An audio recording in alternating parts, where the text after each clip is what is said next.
Museveni takes early lead over Bobi Wine in Uganda vote tally.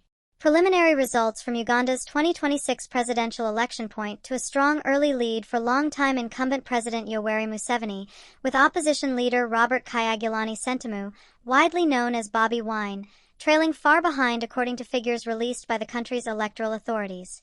With only a small fraction of polling stations reporting results late Thursday, 133 out of more than 50,000, the Electoral Commission (EC) showed Museveni commanding around 61.7% of the valid votes counted so far, totaling 14,232 votes.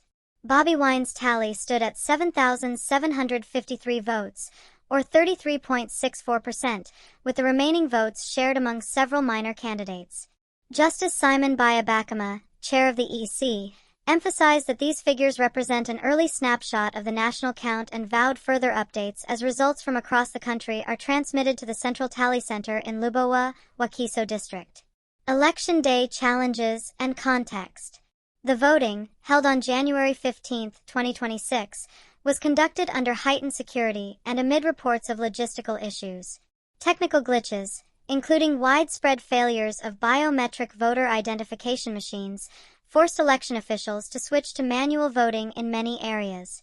The authorities also imposed a nationwide internet blackout, citing concerns over misinformation, which critics say hindered transparency and real-time reporting.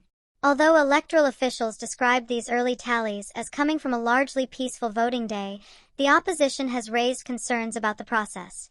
Bobi Wine and his National Unity Platform (NUP) have previously warned of irregularities, while observers have noted that the blackout and verification problems could affect perceptions of fairness.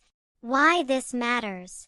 President Museveni, 81 years old and in power since 1986, is seeking another 5-year term. His lengthy rule has made him one of Africa's longest-serving leaders. Bobi Wine, a former pop star and parliamentarian, has drawn significant support, especially among younger voters frustrated with unemployment, limited opportunities, and calls for reform. These early results come amid intense scrutiny from regional observers and international media, as the election has been widely described as a test of Uganda's democratic processes. With only a fraction of votes counted, both supporters and critics are watching closely as the full tally unfolds. Next steps. The Electoral Commission has indicated that further batches of results will be released in the coming days, with final results expected by January 17, 2026, at the latest. As the count progresses, both domestic and international stakeholders are likely to assess not just the outcome, but the integrity and transparency of the process itself.